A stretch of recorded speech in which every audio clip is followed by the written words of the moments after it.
Now in year 2 with UCF. Yeah, and I think it's important for her to be able to kind of set the tones on both sides of the ball, right? And defense as well as offense. And I think more importantly, just kind of that swagger that she brings to the game is key for this UCF team. Ready to go. UCF off to a 6-2 start. Texas A&M 7-0. First pitch is a strike. And off we go from field 3 in Clearwater. UCF playing their first game of this 2025 Clearwater Invitational. As Daniel alluded to, A&M did play yesterday, beating Wichita State 9-1, a game they scored 6 runs in the 7th to blow open late. Ray, Samantha Ray at the plate leading off, and she bunts it up the first base side. And shoveled by the pitcher. Kennedy is in time, and that's the way this game begins. Testing the pitcher right out of the chute, man. Yeah, this is such a money play by Emily Kennedy, especially being a lefty, has to do the quick flip. You know it with Ray up the line. That was so good. Calm and composed play by the senior in the circle. Sierra Humphreys takes a strike. I guess there was an incident there where being left-handed actually kind of helped her. That was arm side to flip that first. Gave her some good momentum behind that.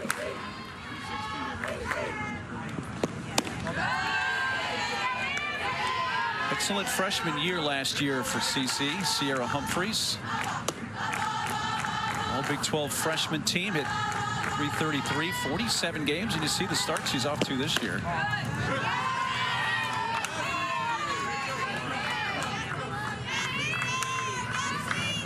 Emily Kennedy can bring some heat.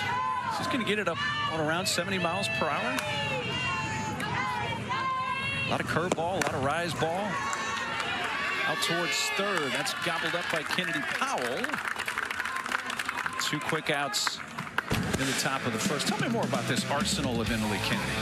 Well, and you also have to talk about the fact she's coming from the left side. You just don't see as many lefty pitchers, right? But she's going up. She has the screw. She has that curveball and has really worked on that changeup hard in the offseason. That 68 to 71, but that up to down spread is so important, right? She doesn't just own one side. As a hitter, you're stepping in knowing she'll climb the ladder, can try to bite you and get you downstairs, and now has that ability to snap in that changeup with command as well.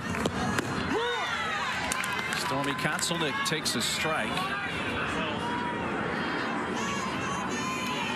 Stormy, her first year last year for UCF. After playing at Louisiana and also one season at Washington where she redshirted as a true freshman.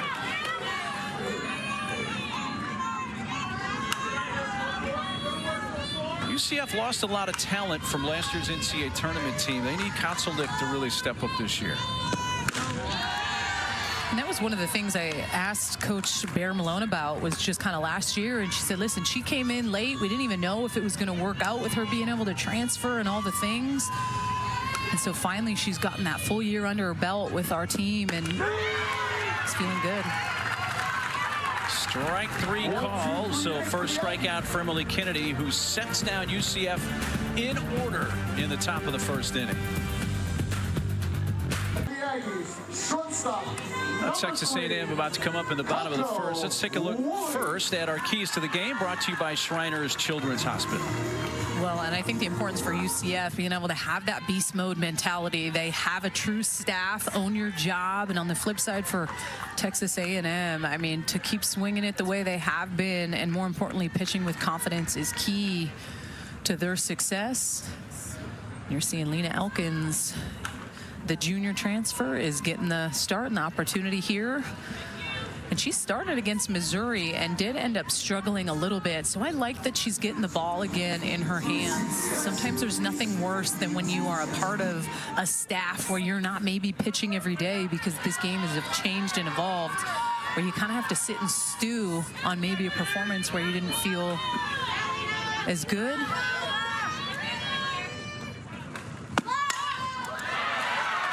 Woolley, first pitch swinging, and hits it fair down the line and left. Scooped up by Kotzelnick in foul territory, but in with a first pitch double, her second of the year for Coco Woolley. No doubt about it. pitch left up. Listen, she's a drop ball pitcher. You see that this pitch is just elevated, perfect placement. You see Humphries is in. Maybe if Humphries is back, but you know that Coco Woolley has the ability to drop that bunt, so she keeps you honest. Playing third.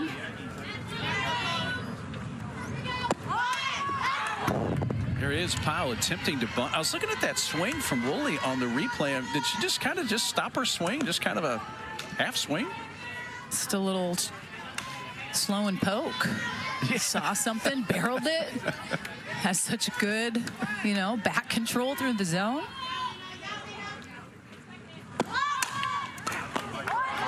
That's it to second base. That will advance the runner. Jaimez makes the play. Woolley over to third. Just Coco Woolley's just one more time. And it's just that true slap. Listen, that's why she's in the leadoff spot. Just that barrel control is key. She's fast on the base pass, can drop that bunt, but also can step in and do some damage, especially like someone like Big Mac Barbara.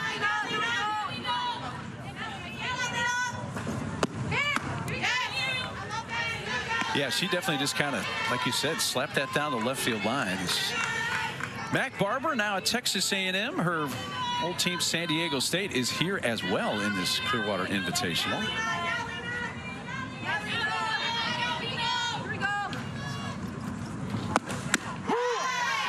Frank on the inside corner. By the way, slow and poke. Did you create that? Is that a... Maybe it's my husband was saying, you got to come out with something today. Maybe that's it. Just kidding. I can do better than that. Oh. Elkins ready with the 1-1 pitch. Pitching carefully inside to Mac Barbara. It's kind of scary. I mean, the SEC is always good, but you add another bat like Barbara in amongst that conference. And just so experienced too, right? Like, good career at San Diego State, brings that experience back into the SEC. Ooh, hit that one foul.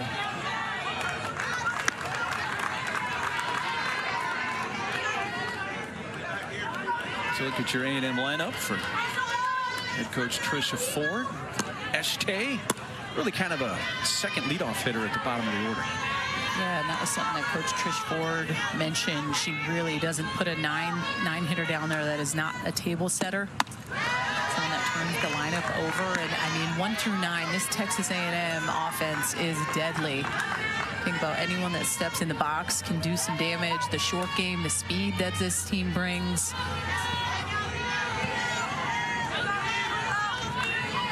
Let's see what Elkins brings. 3-2 to Barbara.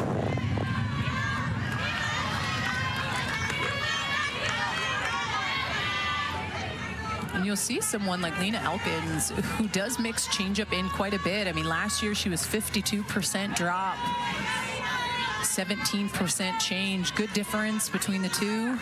48 miles an hour averages with that change. Waits on the off-speed pitch. Hot shot to third. Throws going to first. Coming to the plate and scoring is Coco Woolley. Humphries at third base, unable to grab that initially. Well, just an absolute line. And you're right, if she gloves this up, it's an easy run, doesn't score, no doubt. But an absolute hot shot to the hot corner, and Coco Woolley, way too much speed. She's scoring. Barbara's going to get an RBI out of that, her team leading 15th. Give A&M an early lead. Bases are empty. Maya Perez.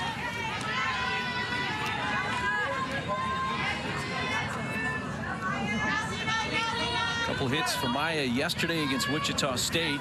Knocked in 3, had a 3-run double in the top of the 7th. Part of the 6-run inning that really blew the game open. It was competitive until the 7th, though, against Wichita State yesterday. Yep.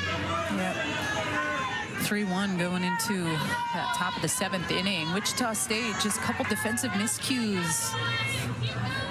Besides that, they were in it the whole way.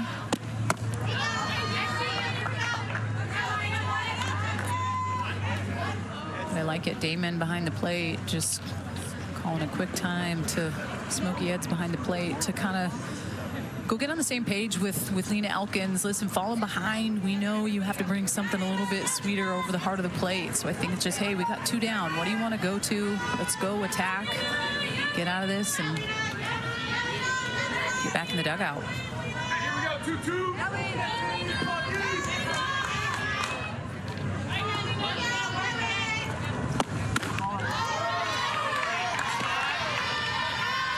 Balls and a strike. 1 home run so far this year for Perez. Hit 1 as a true freshman last year. And it was a big one, which we'll get into later. She hit we against gotta Texas. talk about that one. Yeah, the Super Regional, but she walks and she's on base with 2 outs.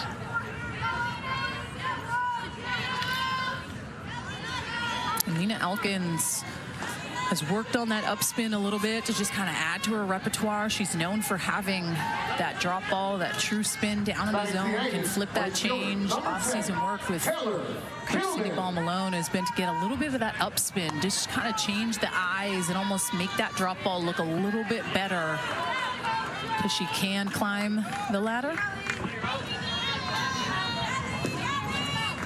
It's Ojo's turn. Olivia Johnson, and it's ball 1 well outside from Elkins. South side of Houston at Pearland, Texas. In her senior year after 3 seasons at Washington.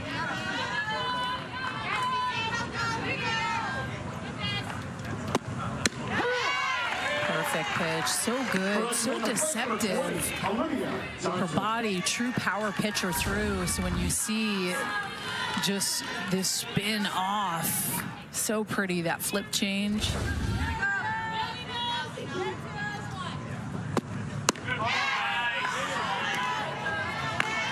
Going back out there, Smokey Eds called that previous pitch a strike. Off speed a little bit down and away. 2 balls and a strike.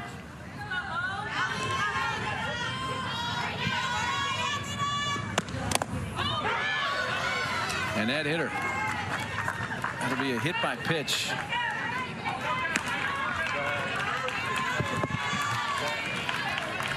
And the inning will continue. Yeah, and this one just gets away from Lena Elkins.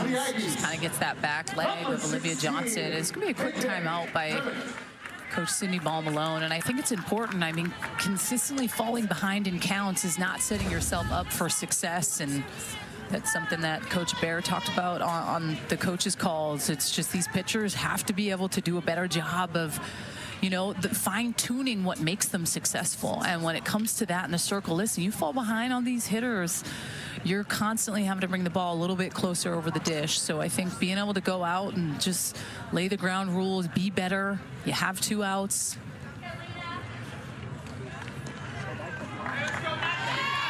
It's going to send up KK DeMint.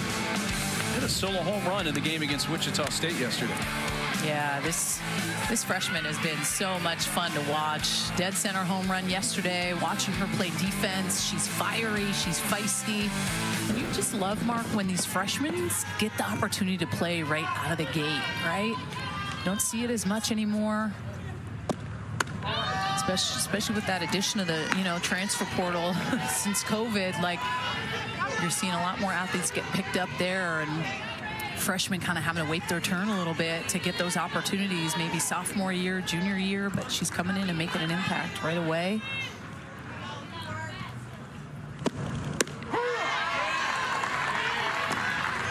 Home run she hit yesterday was her 2nd of the season in her freshman campaign.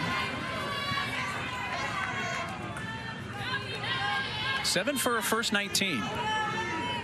Started all 8 games now in her freshman year.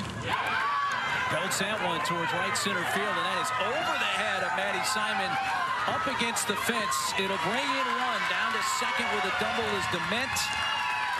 Her 2nd 2-base hit, 7th RBI, and it's been a 2-run first for the Aggies.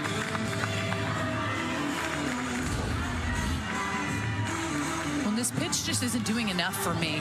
You're a drop ball pitcher. You have to get more downward rotation, and it's a little bit too sweet over the heart of the plate. And Dement is just absolutely on time, not fooled whatsoever, especially being up ahead in the count.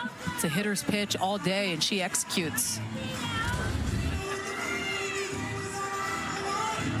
Runners are at second and third. 2 runs are in. A 22-pitch inning to this point for Lena Elkins. Well, like I said, Mark, she's a drop ball pitcher, right? So we know that's her bread and butter. She threw it 52% of the time last year, and we're just not seeing that good downward spin on this pitch. And we're going to be seeing a pitching change. And it makes sense. I mean, you feel for her because she had a tough start against Missouri, but before anything gets too out of hand, I think it's important to make this change. Caitlin Cochran's going to come in and take over. So 6 batters faced by Lena Elkins. She comes out at this point. We'll step aside for a quick timeout.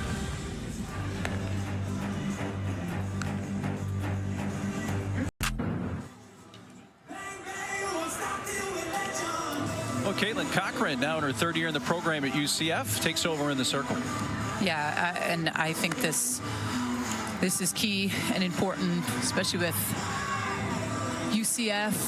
You're wanting to try to stay as tight in this ball game with just Texas A&M and the way that they're swinging it right now. So being able to bring in Caitlin Cochran, 2 outs, runners on second and third, good pressure in this situation for her to have to go in and deal with and try to get the Knights out of it.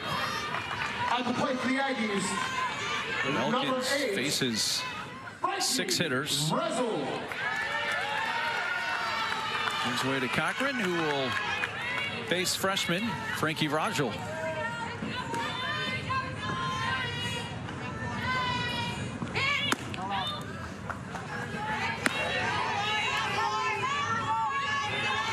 Couple of hits for Frankie in the win over Wichita State yesterday.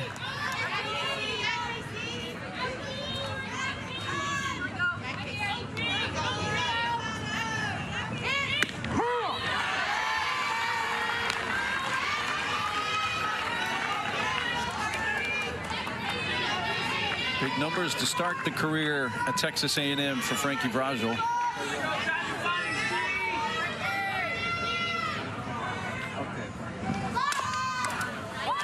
Chop third base side into the shortstop. Samantha Ray gets the out at first to win the inning. So Cochran makes quick work to finish the frame. Well, a big RBI double. The freshman Dement putting A&M on the board.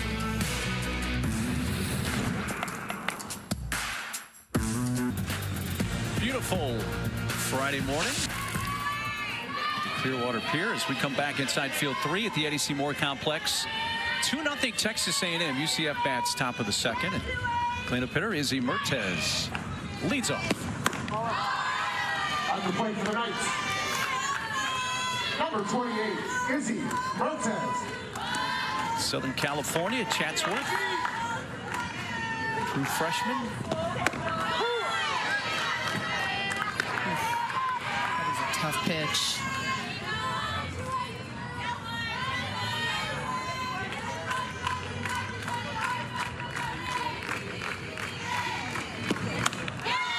When you're looking at where Izzy Mertez is standing in the box, and you're kind of seeing the back of her shoes a little bit more towards the back, which is almost kind of either opening up the inner half to lefty, spinning the curve, or something potentially away. And you'll see those hitters that always tend to have a plan, right? If I'm off the plate, it's I either don't feel like I can really get my hips turned to be able to get to the in, so I want to give myself that clearance, or I'm baiting a pitcher to throw that ball in on my hands.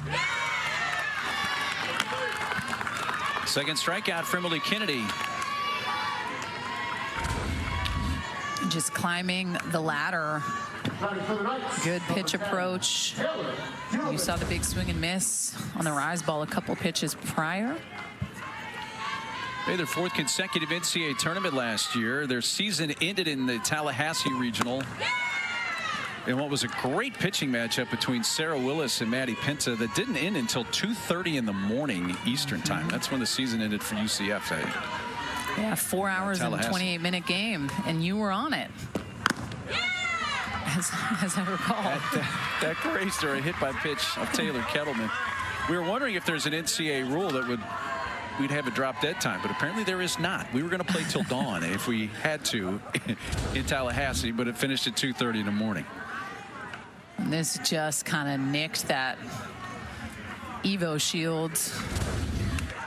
And I feel like I always side with the pitchers on this one because I'm like, if you didn't have that elbow guard on, I don't think you'd be hanging your elbow there at 70 from the left side. I'm not a pitcher, but I would agree with you. I'd be a lot more likely to stick it out there with an Evo Shield on my elbow. Yeah. I don't need to wear a bruise on my elbow for the next 3 weeks. Yeah, especially high 60s, low 70s on the elbow. It's kind of funny bone territory. Kendall Yarnell from the Kansas City area. True freshman who went to Olathe Northwest High School.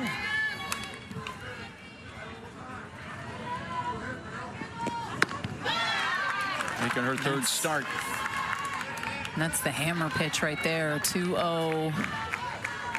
That backdoor curveball that stayed a little bit over the heart of the plate, knowing she had to get back in, just laid on it. This is a heavy velo.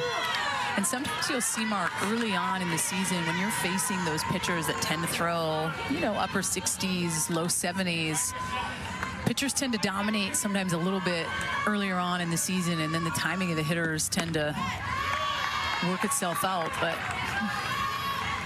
probably one of the hardest throwers in the country, Emily Kennedy.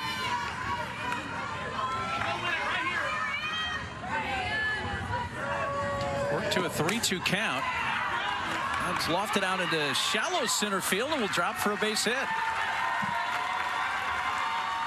So Kendall Yarnell has the first hit of the game for UCF. This is so good. It's a hit in the books, a little kind of jam job on the inner half. The lefty curveball just comes in hot and quick on the hands and drops right into center, and continuing to pass on that momentum from that hit by pitch, which was Emily Kennedy's first hit by pitch of the season. Madison Simon swinging at the first pitch. This will hang up long enough, but the shortstop, Coco Woolley, makes the catch in front of the center fielder, Allie Enright, for out number 2. It's a little basket catch by Coco Woolley. You're definitely seeing UCF swing a little bit earlier in the count, knowing Emily Kennedy wants to get ahead of you. That's where she's able to kind of pick her poison and climb that ladder with the rise ball.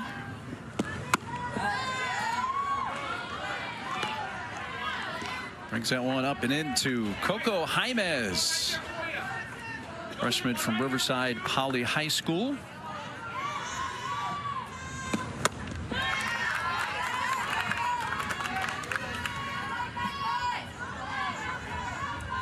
And this is always the bread and butter matchup if you're Emily Kennedy. That lefty-lefty matchup with that hard curveball away, something they don't see.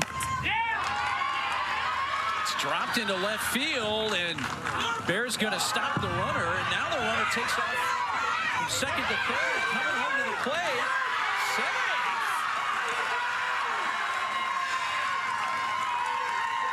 Kittleman scores. It gets UCF on the board. It is a base hit for Jaimez, but then Texas A&M had a little trouble getting the ball home.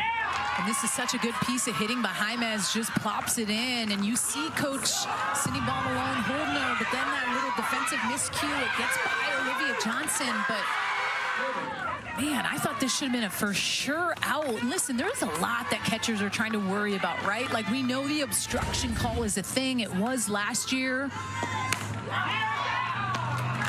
But I thought for sure that should have been an out, Mark. By the way, there is no replay review here at the Clearwater Invitational. So if you were wondering, UCF does get on the board. 2-1 A&M after an inning and a half.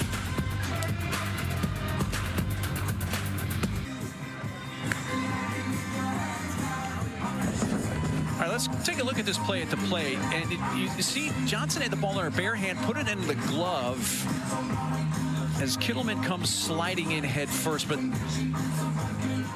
as you look at it, she puts the ball in the mitt with the bare hand. She kind of made that spin around. The ball's in the glove, and you're thinking, well, maybe she tagged herself out. But if you get a look from the high home side, you'll see the right hand of Kittleman come in. Obviously, the ball's there way ahead of her, but that right hand seemed like it got the plate, Danielle, before tag. I wanted to see more of a dominant tag by Olivia Johnson. I think obviously the Emily Kennedy flip took her the wrong way, but when she torqued her body back the way it needed to, I wanted to see more conviction behind that tag, because at times too, that swaggy tag, when you go down and you know that you have them, that sometimes can fool the umpire as well. But the ball was there quite a bit longer than I think the runner was heading into home. 8, 9, and 1 hitters for A&M as Allie Enright leads off. It was a base hit for Jaimez to left. They did score a fielding error on the third baseman, Kennedy Powell, even though the throw wasn't great from left field.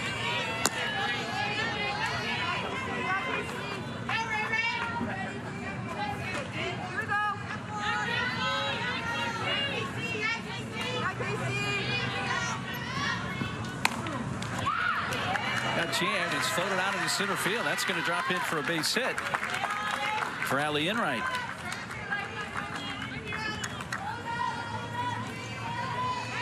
It is an unearned run, by the way. At the plate for Texas A&M, number 93, Kramer Este.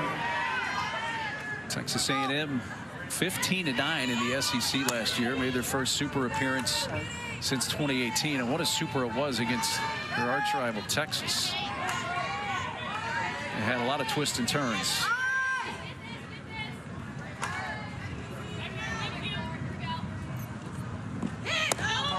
I feel like that could have been one of the most iconic super regionals maybe that I've ever seen, just with the back and forth and Texas being the #1 seed, and it wasn't OU, and you have Texas A&M going into their house and winning in game 2, extra innings.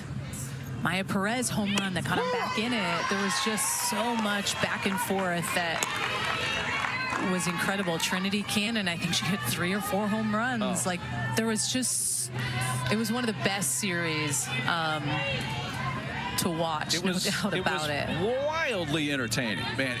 Just from a fan standpoint, and I'm sure for the fans of each team, it was just gut-wrenching.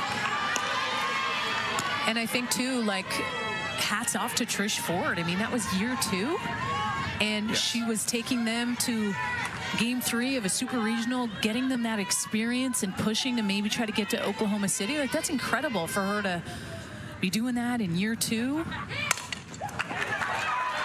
it's rolled past the shortstop, Samantha Rain, into left field. Este has a base hit, and A&M has the first 2 on here in the second.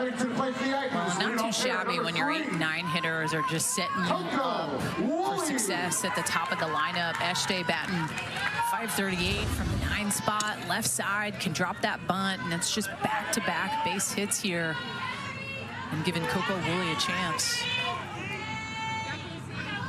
Coco doubled to left at first bat, scored the game's first run.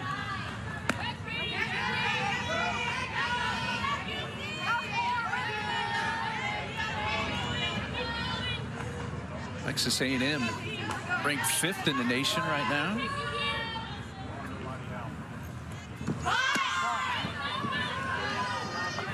You know, Joe Evans, a legend, 27 seasons. She departs. Tricia comes in, and having seen Tricia at Fresno State and then in her time at Arizona State, you knew she was a really, really good coach. And maybe just faded to wind up in a conference like the SEC eventually. And it seems to have been a great choice. And I just think too, her mastermind of pitching. I said to you prior to this game, I said, you have 2 of the best in the game, and Coach Cindy Ball Malone and Coach Tricia Ford, and just their love and attention to detail on the pitching side. They're the pitching coaches for these teams, as well as the head coaches. And I don't know, I just have this extra love for those types of head coaches that take on that responsibility, the pitching. There's just this love and care. I think about another one, Florida State, who's in this tournament, Lonnie Alameda. Got a chance to play with her in 2 Olympics. She was Team Canada's pitching coach. That's out to right center field. It's going to take a short hop up against the fence and score at least 1, if not 2. 1 is in, 2 are in. A triple for Coco Woolley. It brings in Enright and Este. And it's 4-1. Yeah, this is just so good. Coco Woolley, pitch kind of in on her hands. Hits it right where it was pitched. In the bottom of the lineup, Enright Este setting up the top and giving Coco Woolley that opportunity. Triple, couple more ribbies. Yeah, her first triple. Well, she has a double and a triple so far today for Coco, and it brings up Kennedy Powell. Round out to second in her first at bat. The runner at third, infielders creeping in and trying to cut off another run at the plate. You're facing Emily Kennedy in the circle, so you're already down 3. Want to make sure that runner from third, Woolley, does not score. Well, this is Texas A&M's only game that they're playing today. UCF is going to be playing Auburn a little bit later, so sometimes there's that strategic thinking that goes into knowing we have more than one game, because you think about, you know, Big Ten Pitcher of the Week last week and in Felton, and when is she going to get the ball, and maybe she's being saved for that Auburn game.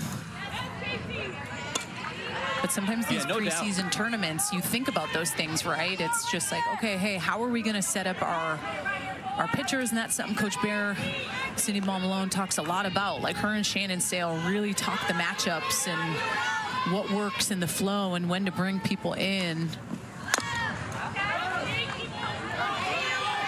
Yeah, in our conversations with all the head coaches prior to this invitational, when the subject came up, hey, if you're playing 2 games in a day, that does affect decision making. And as you mentioned, UCF plays later against Auburn. A&M does play twice tomorrow, Oklahoma State and Virginia, but no more games today after this one for Trisha Ford's squad. It's going to keep the runner at, whoa, runner coming home now. And in the rundown, Buckley's chased towards the plate, and she got in safely.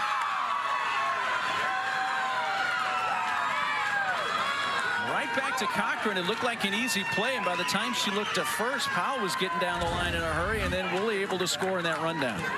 Well, and speed kills, right? It just kind of adds that extra dimension and this rundown, but sometimes, I mean, pitchers know how to do the rundowns. Is it an ideal situation to have the pitcher being the one in there? No, it's not. And Coco Woolley finds a way to kind of get around and maneuver herself and will herself in there. And Caitlin Cochran just not able to apply that tag.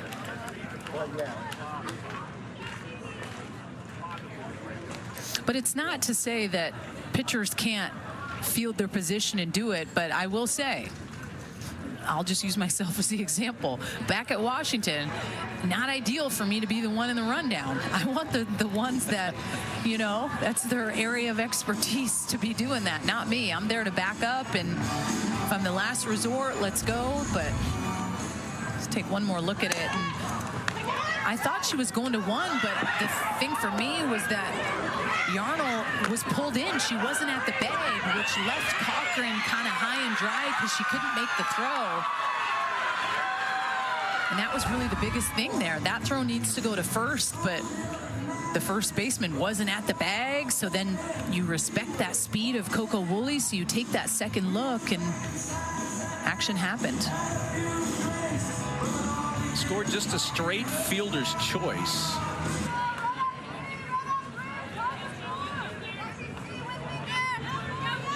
At the plate, play for the Aggies. Lacey Miles has been loosening in bullpen for UCF. Stay with Caitlin Cochran, and Mac Barbara steps in. Still nobody out in this inning.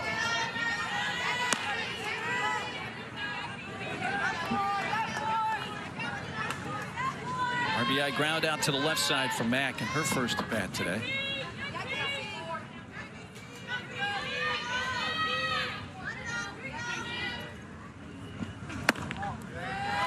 Mac Barbara, Mark, just a pro's pro. I mean, Coach Trish Ford said she's always coming in, talking kind of scouting reports, her plan of attack. She keeps a book in the dugout and writes down her ABs, what her plan of attack is, stepping into the box and executing her plan.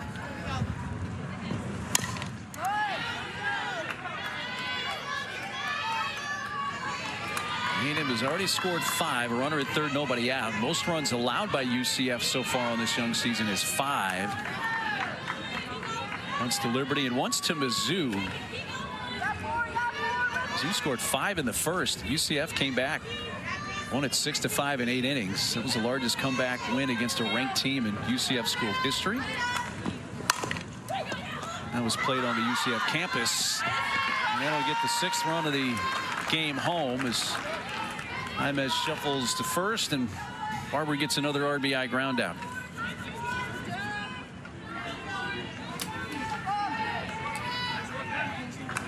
Batting for the Aggies, number 24, Maya Perez.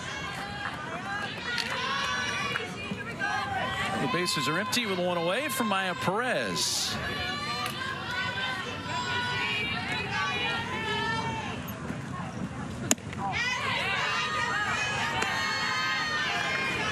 When you think about Maya Perez, I know you mentioned it, but just that super regional home run that she hit that put them back in that ball game to help force them to that game 3. I think that gave her this extra pep in her step to go to work in the summertime, to come back ready to go.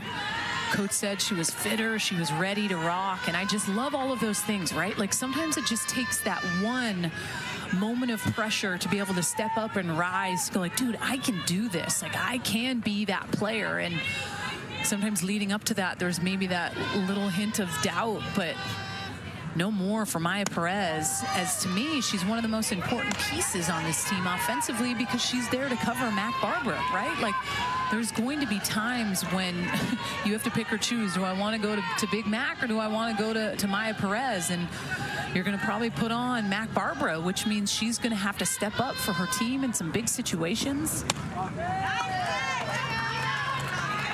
That's a 4-pitch walk, so Perez walks for a second time. There was so much that went into that dramatic 3-run home run she hit in Game 2 of the Super Regional at Texas. That sent it to extra innings. Texas A&M batter, number 20, Olivia Johnson. It was quite a game. And then the fact she hadn't had a lot of at-bats. She had never homered before. She's a freshman. She'd done a little bit of pitching, a couple of pitching appearances. But you lose somebody like a Trinity Cannon, and yeah, you need some bats to step up. And those are like the moments that make sports so incredible, because I think when something like that happens, like that's something that anybody that was watching that game will never forget. Like I remember my hands going up in the air like, holy smokes, like did that just happen? And that's what makes not only the sport we love in softball, but sports incredible. It's just because you remember where you were when those little things happened. And for her and that young lady, she'll remember that forever. That moment, being able to run towards the dugout, round those bases, probably almost like slow motion. You're not exaggerating. I mean, I felt the same way watching it. It's one of those moments you're never going to forget. Yeah.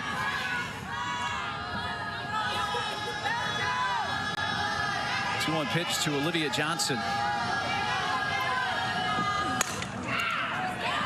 In on the hands, hit to the left side.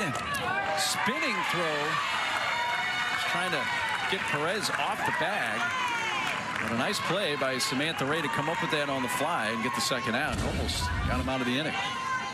Yeah, this was a heck of a play by Sam Ray, laying out with the spin to still have to throw in the money with the momentum behind it too. Listen, when you're kind of going round and round, sometimes those throws can be offline. So for her to be able to make that throw, kind of keep Maya Perez honest. And that is hit. That off the bag. It went high in the air and is eventually comes down in the glove of Samantha Ray. DeMitt jumping on the first pitch. This is her second hit of the game. Number 8, Frankie. And just turns, and you see Sierra Humphreys is off quite a bit, which kind of opened up that ball towards bag side. Yeah, she lined it right off the third base bag.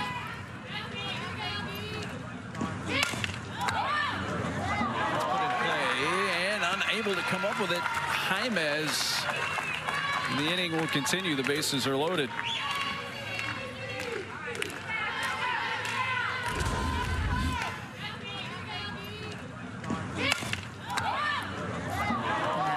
Just eats up Jaimez a little bit. And those are the plays where you want to come up big for your pitcher, especially knowing Caitlin Cochran, she's thrown a lot of pitches this inning. Well over 30 pitches that she's thrown. It's been a long, lengthy inning.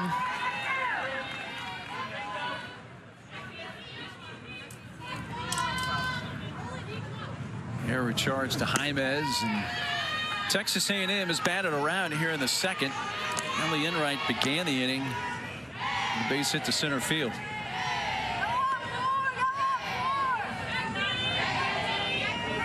Bases are loaded. Perez, DeMitt, Fragile all aboard for the Aggies.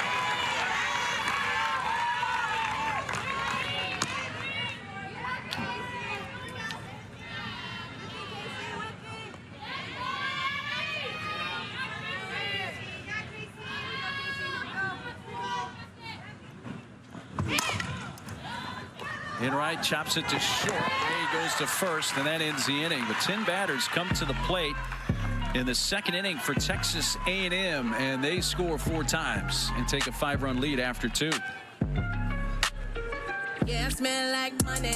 We be blowing honey. It just feels different. It's just going to take a little time. Like last night, I was watching Arizona State play Oregon in a tournament, and I'm like, oh, you don't tend to see this in February. And then you're like, yep, they're not in the same conference anymore, so they can play.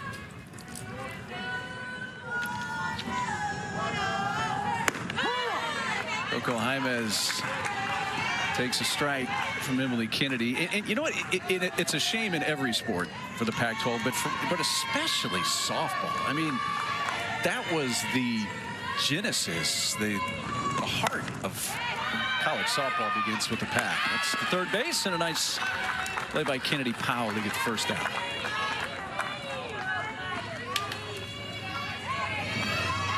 Batting for the Knights, number 8, Sierra. Got nothing to follow on that one, this Pac-12? No, sorry, I got distracted. I was looking at the staff broadcast, and then I heard you, and I thought it was someone else that was up, so I got rattled about it. That's my bad. Popped up this third base side at Lance, foul. You know, even when we talk with Coach Inouye Perez, the UCLA head coach, that was one of the subjects. Say, hey, no Pac.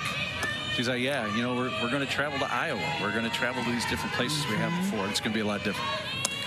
Well, and she said that they were going to make it something to look forward to, like kind of make fun trips out of it.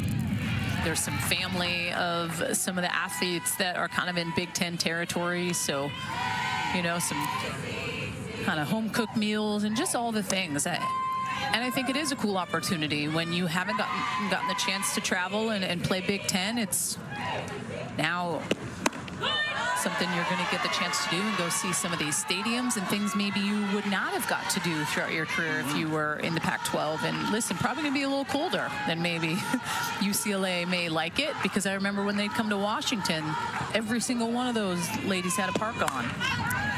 But it was our competitive advantage. Listen, they didn't like being cold, and they may not admit it, but they had those parkas on and they did not take them off unless, you know, so it's going to be a good opportunity for them to go and see how the Big Ten schools do it. Fouled off by Sierra Humphreys again. Samantha Ray grounded out left side to start the inning.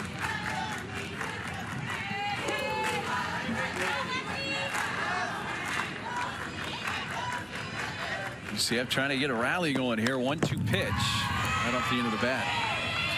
Well, I think if you're UCF, if you can have that glass half full mentality, listen, they just played Missouri on Tuesday, and it was the second largest comeback in that program history. They rallied from that 5-run deficit. And that's what you got to try to remember in these games that feel potentially out of reach early on as you've done it.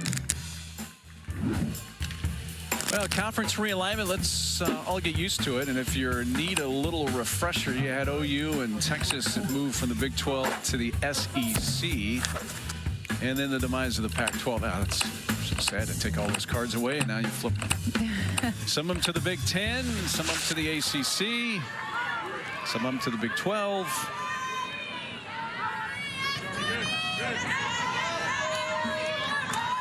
Two outs, bases empty for Stormy Kotzelnick.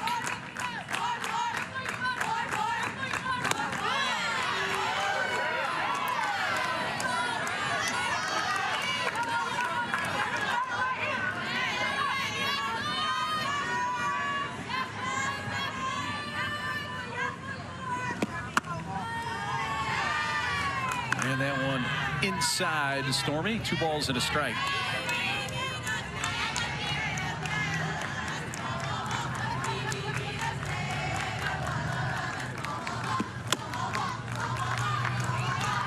Kotzelnick spent her true freshman year as a redshirt at Washington, went to Louisiana, was a great player in the Sun Belt. In fact, helped that team make it to the Supers at Washington. They beat LSU in the Baton Rouge Regional a couple years ago. She got to go back to Seattle, and they fell in the Supers. Woolley fields that, and down in order goes UCF in the 3rd. The SEC to have a Women's College World Series title. I kind of think that I may flip-flop Florida and Texas for the 2-1 special. I mean, you have Texas coming in and them being the number 1, but for some reason Florida really stands out to me this year. I think they will make a pretty big push here, not only in conference play but postseason. And UCF has made that pitching change. They're going to be bringing in that sophomore Macy Miles.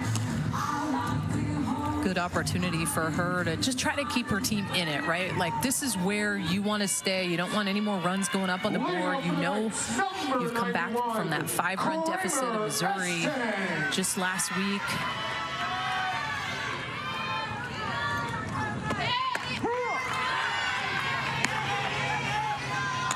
Coach Cindy Ball-Malone calls Macy Miles the annoyer, meaning just constantly changing speeds, making it tough on the hitter.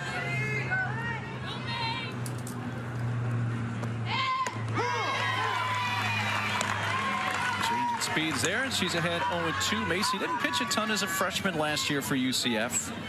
8 appearances. As a true freshman, that actually was a couple of years ago. Then she redshirted last year. She's in on 3 pitches. It's Eshtay looking.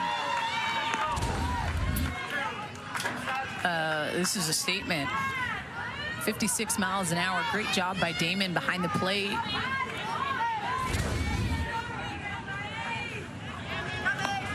And Mason Miles, she is that new annoyer. Coach Bear calls her that. That changeup is the pitch you saw. 56 miles an hour, can climb the ladder a little bit. At the plate for the Aggies, number 3, Coco Woolley. The order, and Coco back up. Who's doubled and tripled in her first 2 at-bats and driven in 2.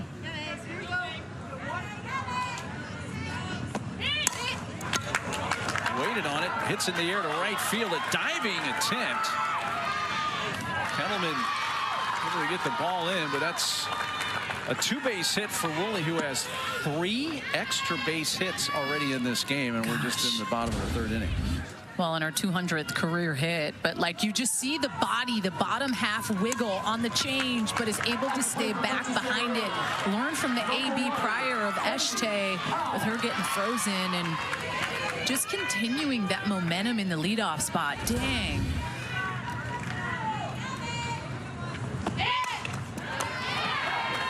Strokes that into left center field, and that's going to bring Woolley in from second base, and she scores for a 3rd time. 6th RBI of the year for Kennedy Powell. It's 7-1 A&M. Well, and I just feel like this is textbook softball, right? Coco Woolley gets the leadoff double, and then you have Kennedy Powell that steps up big in a situation, first pitch swinging, and gets another run up on the board, goes down and gets this pitch. It's down in the zone. That drop ball away, stays on point with it, hits it left center. This is a tough offense, Mark. Like, honestly, 1 through 9, the bottom half of Texas A&M really stands out to me with Enright and Eshte in the 8-9. And then you think about Coco Woolley and Kennedy Powell, but then the pop and offensive, like, kind of swagger that somebody like Mac Barber and Maya Perez, like, there is just so many moving pieces to what makes this lineup so dangerous for Texas A&M. Now,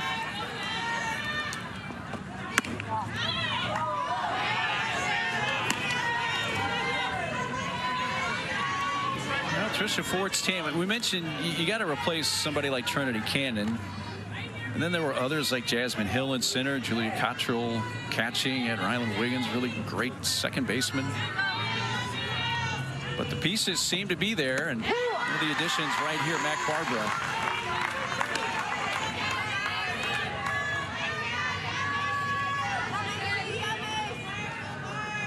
One of 3 transfers to the program this year.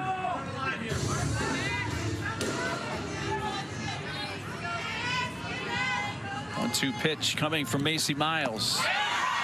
Got her to chase. Throw is not going to be made to first base, and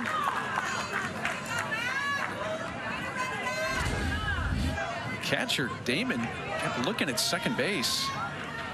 Out the dish for the Aggies.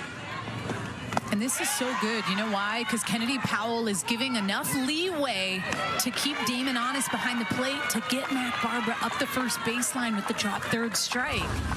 Most would look and be like, why are you coming off the base like that to even try to bait a throw? But it's all to try to keep Barbara safe up the line to get her there quick enough. That was so good.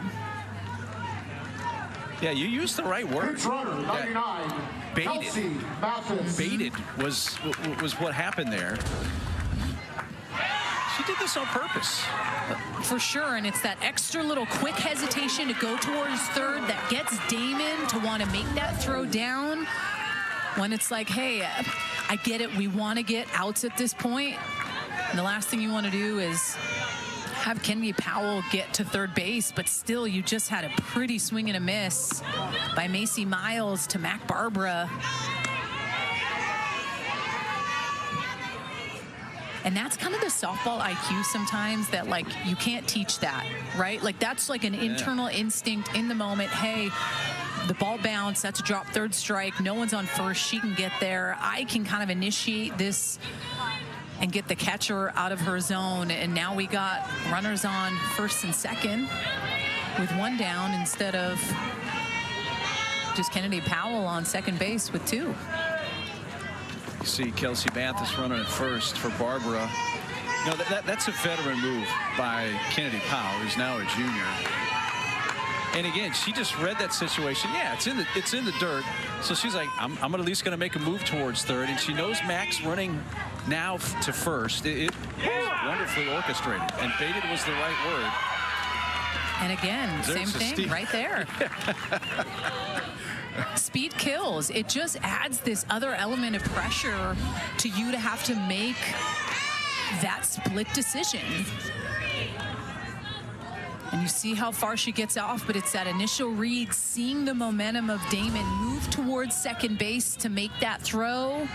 and she just takes off to 3 and probably green light all day from Trish 4 to someone like her. And that's into right field. It's going to bring in Powell. Mathis around third, heading home. There'll be no throw.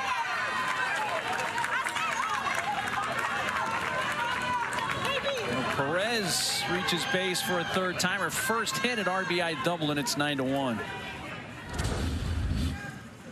This is a great job by Maya Perez. Listen, I love seeing the lower half move because they're fooled, yet they're able to still find a way to stay on time. This is the 4th double today for the Aggies.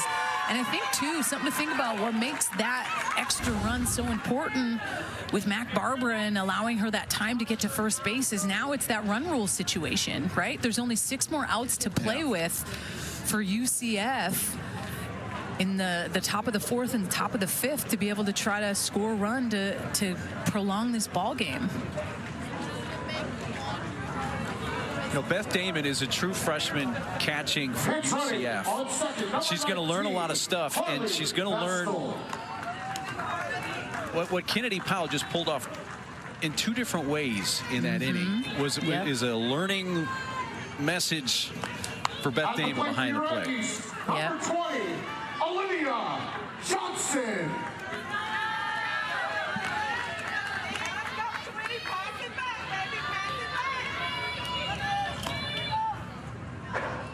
It's Olivia Johnson, 0 for 1 officially with a hit by pitch. And I feel like, Mark, that catching position, especially as that true freshman, like you learn real quick, the game speeds up on you at the collegiate level when you're playing against those sophomores, juniors, seniors. They see the game differently.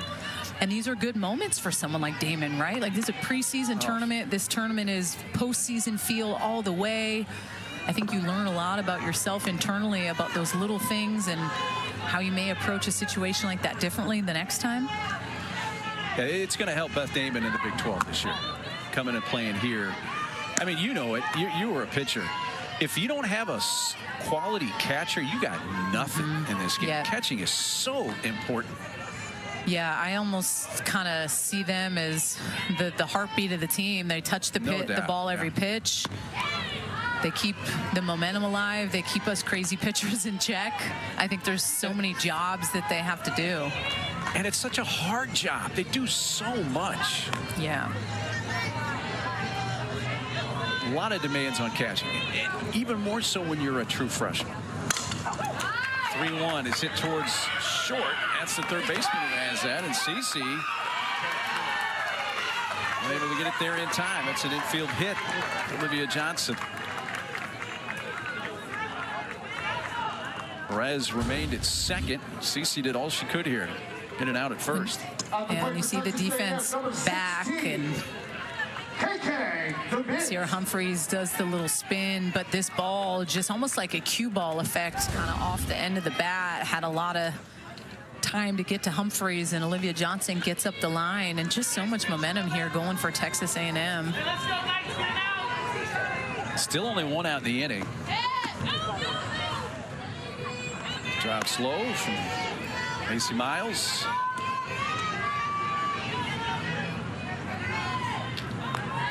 AK doubled in a run in the first.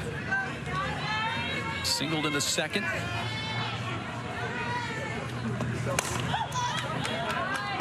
Lifts this towards left center field. Ranging over. Run down by Kotzelnick. Runners stay put. That's the 2nd out of the inning.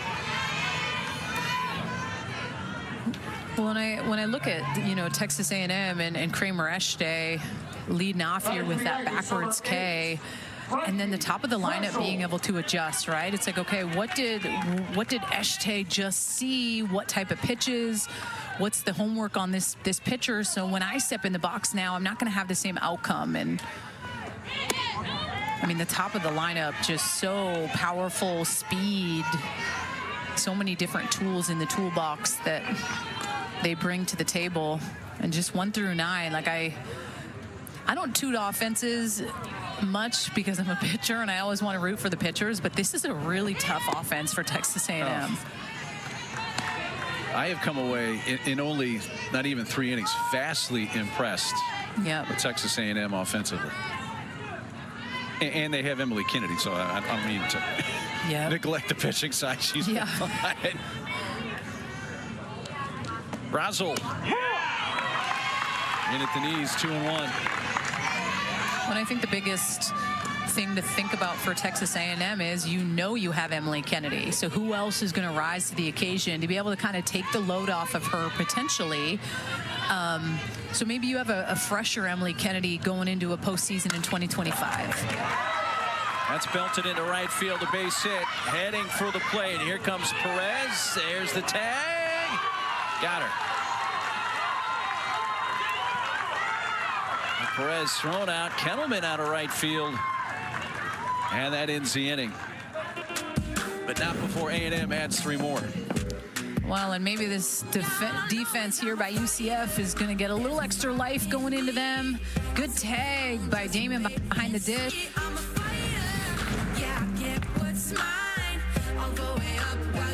Yes, for her young team.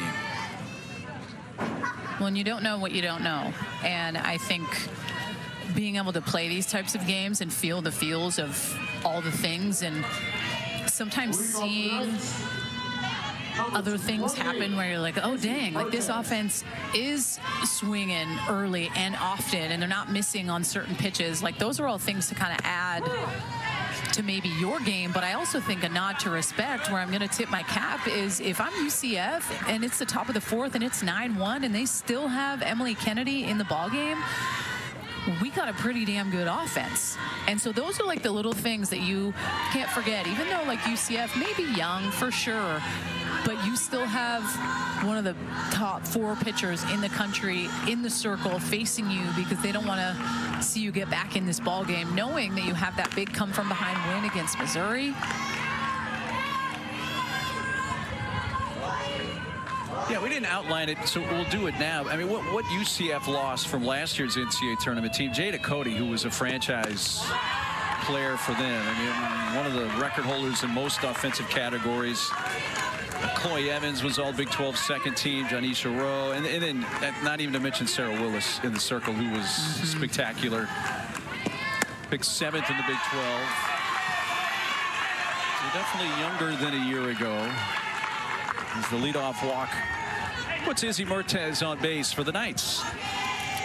Well, and this is a Knights team. I mean, they had 41 home runs last year. They don't have any this year. They lost over 70% of that pop in the home run category by graduating those seniors. Like, those are little fear factors in the lineup sometimes when a pitcher's facing you, where you're like, oh, dang, like they can go yard on me. And so losing 6 of your top 10 hitters takes a little bit of time to kind of adjust and get the young ones in. And foul ball. He got a piece of the plate umpire, Smokey Eds. He's like, yeah, all right, thumbs up.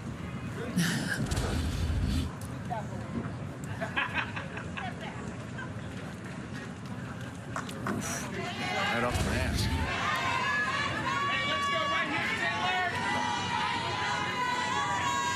Smokey's had a nice game behind the plate. I feel like umpires, you can give them the nod and say that they're having a nice game when you don't notice them. And I haven't noticed Smokey Eds, and that's a fabulous thing for me to say. And arguably the toughest call so far on the bases was at home plate. That play early in the game that he, according to what we saw in replay, he got right. Yep. Taylor Kittleman hit by pitcher first time, waves and misses. And a strikeout. It's number 3 for Kennedy. I'll let you play head coach a little bit here, Danielle. If you see Emily Kennedy get through this 4th inning, it's still a 9-1 lead. Are you more likely to see somebody out of the bullpen try to finish the game in the 5th? I would. I think being able to give pitchers just kind of that experience is important. And you know what you're going to get with Sydney Lessentine, the freshman, but I think it's Sydney Peters and Grace Sparks that you want to see get going, because they were key components in getting picked up in the transfer portal by Texas A&M. They had a plan of attack when they were going to the portal. We need more help in the bullpen, and they were able to pull the trigger on those two, which I think were really big pickups in the circle. So to me, it's about being able to get them going. And when we asked Coach Trish Ford prior to this tournament kicking off just about, you know, Sydney Peters, a transfer from Washington last year, and then you think about Grace Sparks, Ole Miss, she said they just need to own who they are. And I think weekend one, you see a little bit of nerves and jitter. Looped, and it was touched in fair territory by Kennedy right along the first base foul line. And that's going to be a base hit, an infield hit for Kendall Yarnell, her second hit. Yeah, and this is a jam job and on the hands all day. Kennedy kind of goes as far out as she can, but that extra little spin, that ball gets away from her, which allows Mertes to be able to get over to first. I think if Emily Kennedy gets it right away, that runner doesn't advance, but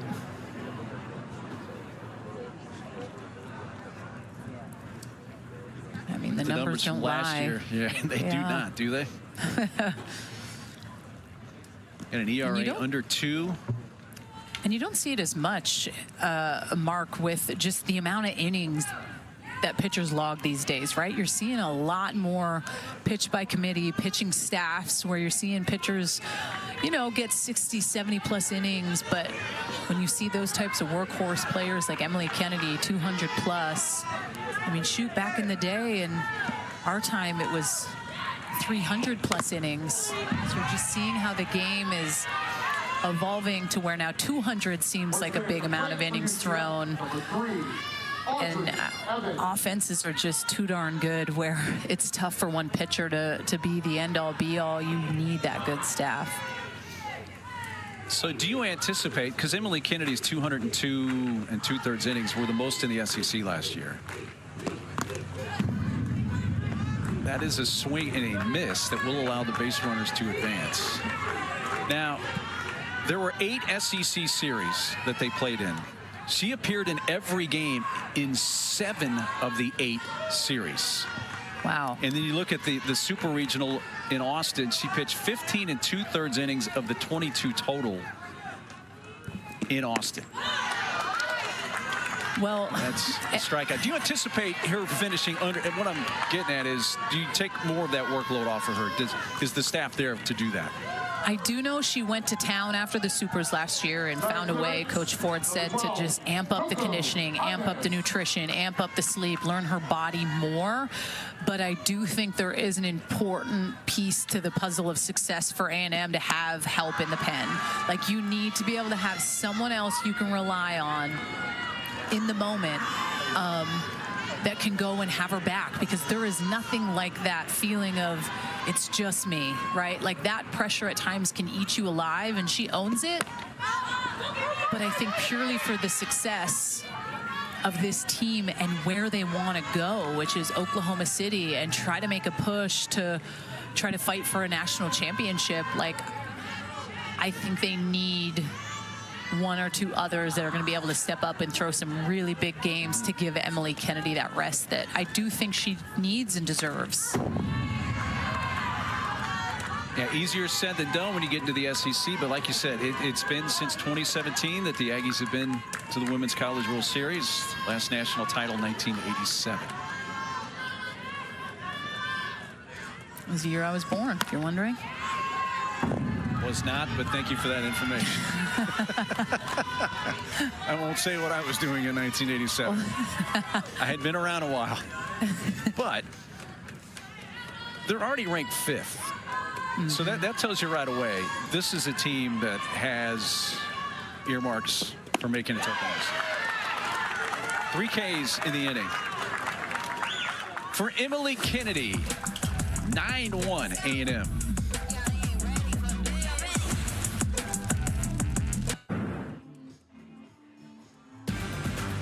Texas A&M has an 8-run lead as we go to the bottom of the 4th and visit with the Aggies. Third-year head coach Tricia Ford. Hey, I want to start offense. I've been really impressed with what I've seen. What you get from Woolley and Powell up top. Este is another leadoff hitter at the bottom of the order. How have you looked at your offense to start the year? Yeah, I think what we've been a pain for other teams is just our ability to have a balanced attack, right? So the top of our lineup, our bottom of our lineup, our middle of our lineup, and in all of our games, we've won them in a different way, and it's been because we've had the ability from our lineup to get things started. Coach, I mean, we always know what we're going to get with the lefty and Emily Kennedy, but talk about the importance this weekend, especially about being able to get Sydney Peters and Grace Sparks some good innings against some good competition. Absolutely. Now we have a staff, that we're able to come in and use Emily when we're going to use her, but we also have great arms, in the dugout. And so you're probably going to see some of them, later on this game. But, moving forward, I think it's going to help us win series when we get into conferences and your Saturday and Sunday games in these long tournaments. Yep. Looking forward to all weekend. Appreciate it. Thanks for the time, Coach. Thanks and gig 'em. Coach Tricia Ford, a couple of conference coaches of the year with Arizona State in the pack and a couple of Fresno State in the Mountain West as well. Don't be shocked if she wins that SEC Coach of the Year at some point. Yeah, it's an impressive lineup. I mean, it just top to bottom. Yeah, they make it tough. They really do. The 1-2 punch that they have, and then that 8-9, like just the versatility of those hitters, not only with the speed threat that they have, but they make it very hard on you as a pitcher. Listen, speed kills, and you don't see it as much in our game anymore, Mark. You're seeing not as much bunts that are being laid down in situations that a sac bunt needs to be made. And once you get to the nitty-gritty of conference play and postseason, you see it more. But I think it just goes to show when you have those players that can really drop the bunt and make it tough for you as a defense, but also have the poise and power in moments to be able to step up, it just makes it challenging for a defense. And that's really what you're seeing from this offense. They all have a plan of attack, and they're not letting pitches really get by that they don't have a plan on. In right off the end of the bat, and a one-hopper out to shortstop, and Samantha Ray rolls her out. Leadoff hitter to begin the bottom of the 4th inning. Let's take a peek at our game track, brought to you by Evo Shield. 11 hits for the Aggies. And Emily Kennedy, as we suspected, and Coach confirmed this, we'll probably see a new pitcher when we get to the top of the 5th inning.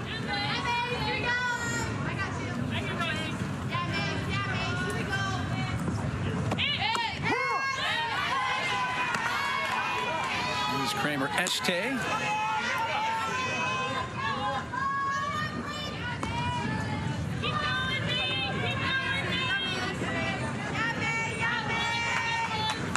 Este has a base hit, 1 for 2.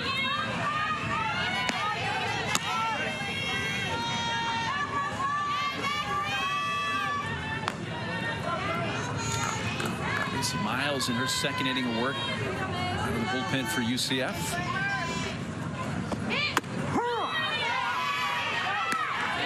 Casey from an athletic family. Brothers played college football. Of course, Dad Les Miles, time head coach in college football.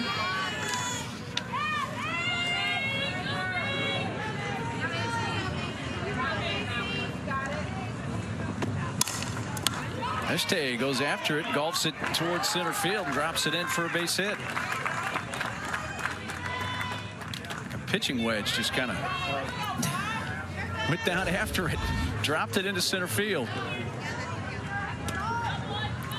We've seen a lot just kind of drop in front of Simon in center field today, finding some green.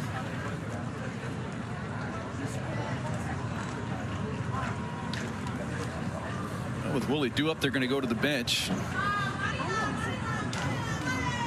Texas A&M brings out Omari Harper. Curious if we were going to see much of Amari. She got hit by a pitch first week of the season. Had an issue with a finger, but she's going to come off the bench.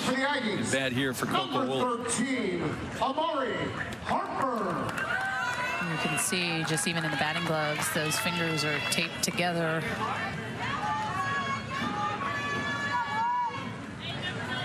Yeah, left hand, index and middle finger taped together.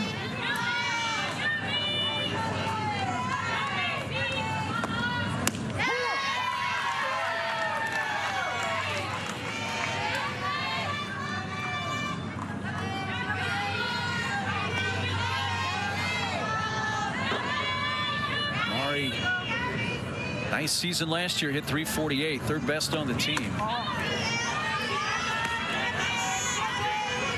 When you think about someone that is battling, any issue with hand, obviously she's fine to hit, but Macy Miles doesn't throw the heavy velo. But if you had a pitcher that was out there that throws hard, like someone, I gotta go in tight on the hands. Like that's the thought process sometimes for pitchers, right? It's like, hey, like I noticed that, I see that. I'm gonna bring something heavy in on your hands and really see where you're at when it comes to feeling good. Macy Miles, a little bit more of kind of a junk ball thrower, has that good change. We've seen her spin it a lot.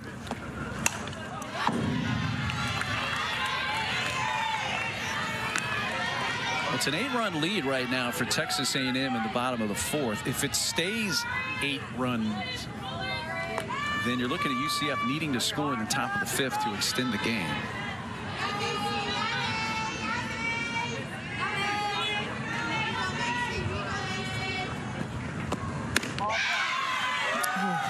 Pitch. The score 9-1. I want that, Mark. I want that. I'm not saying for me. I'm saying for these pitchers. Maybe it's a little out. All right. But it's a little out. Yeah. It's a good spot at that count. 1-2. Pretty pitch by Miles. Well, she definitely hit her spot. Ooh, she laid off that. It looked like a strike. And just dropped out of there. So Harper is battled to make it a full count here.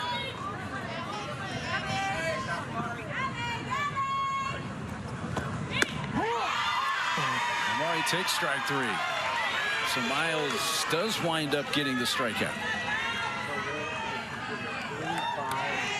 Well, Macy Miles' strikeouts look a little different because they're backwards Ks. I mean, you look at Kramer Eschte, she set the tone from the jump in that inning with that backwards K, and you see it again against Amari Harper, which kind of just goes to show when you see that, it's just the deception of the pitch. Like it's completely fooling these hitters, whether it's the velo or kind of that little extra humpback that she had to it, but pretty pitch.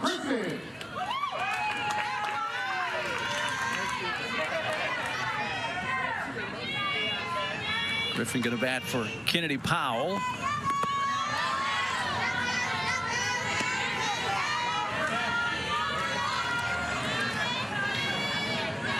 Riley Griffin, a junior. First year with the Aggies, transfer from Louisiana. Actually, last year, her first year with A&M. Played 19 games.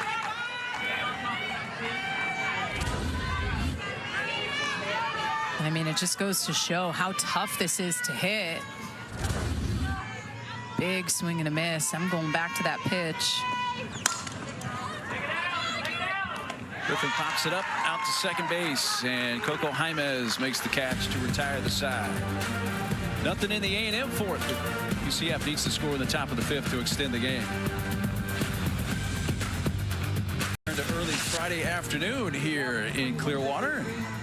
Transfer from Washington. Sydney Peters takes over in the circle for Texas A&M. Well, I like this. I think it's important to get someone like Sydney Peters an opportunity here. Obviously, you take the pressure off yourself because there is such a big cushion as far as the run department, but it doesn't mean that you don't feel that pressure of wanting to be better, right? I think last weekend she would have wanted to be a little bit better in some situations, but she's one of those pitchers that is the complete opposite of someone like Kennedy. She spins it well. I mean, spin rate through the roof. Has that curveball, rise ball, as well as an off speed. But for her, she's not going to blow you away with that heavy velocity coming from the left side like Emily Kennedy. She's going to combo and complement her well.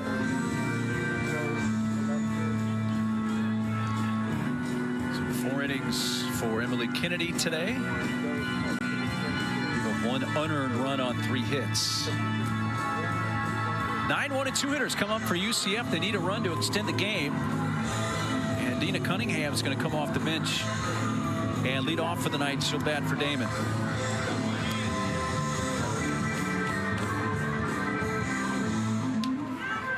Dina's an interesting story. She's a senior,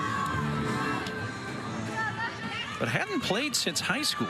Leading off for the Knights, Until this year. number 14, Deanna Cunningham.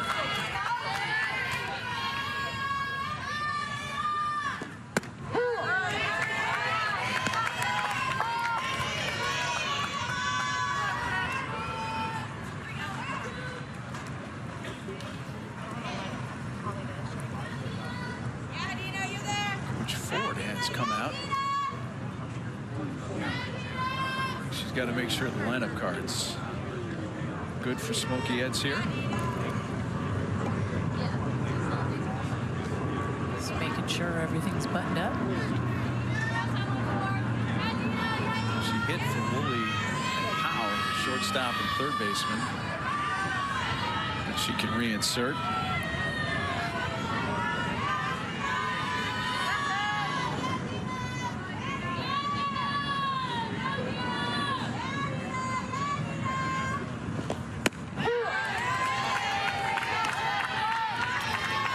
It's a good job by Sydney Peters.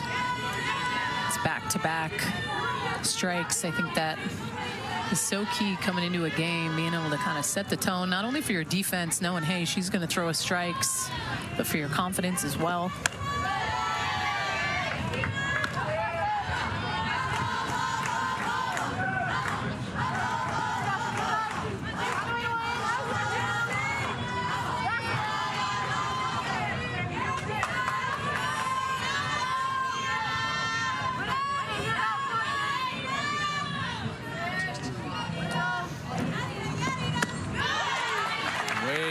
To the strikeout of Cunningham for the first out of the 5th. Batting for the Knights, number 2, Samantha Ray. Texas A&M's made several moves. Moved Estee to center field. Marvel's now in left. Mitt moves from second to short. Ball's hot into right center field. That's going to go all the way towards the fence. Estee now out in center, fields it. Ray is at second. That's an important run for UCF. They need it to keep the game going here in the top of the 5th.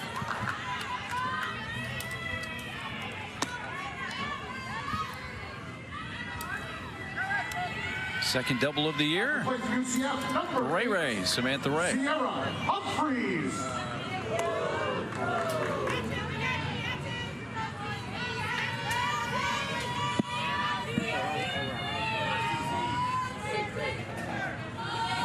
Here and Sierra Humphreys.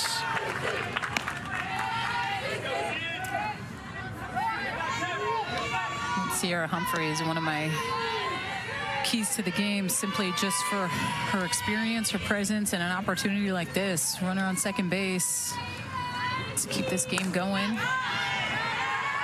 She's someone that you want in the box right now.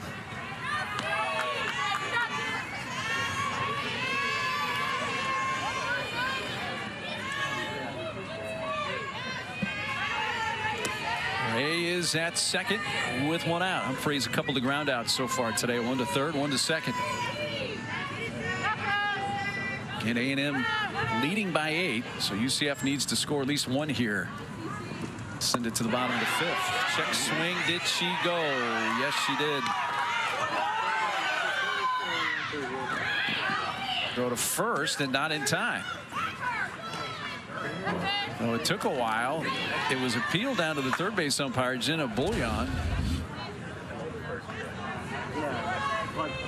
Well, and that was caught in the air, and I'm wondering if Sierra Humphreys ended up running to first base to try to maybe create something defensively to push Ray over to third base, trying to maybe create something. I'm not sure, but we've seen some action on the base pass by these runners trying to test the defense.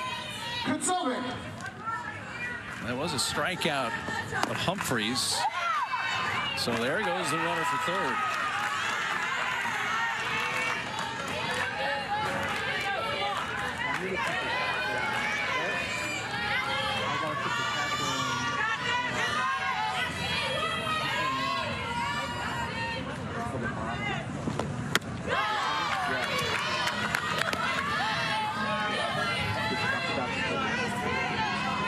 Johnson no longer catching.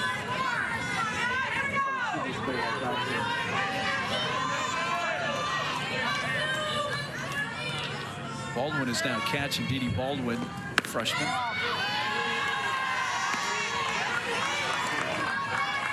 Baldwin behind the plate now.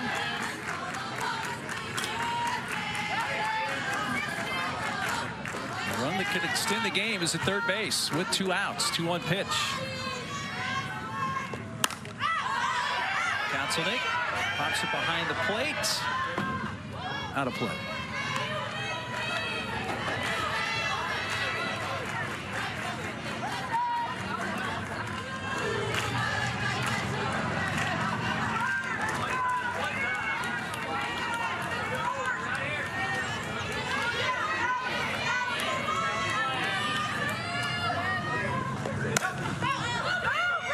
Sends it towards left field down the line, and in foul territory it lands out of reach.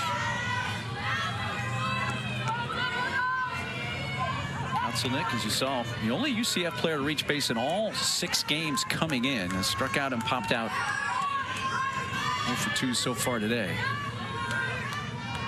Named one of the UCF team captains for this season.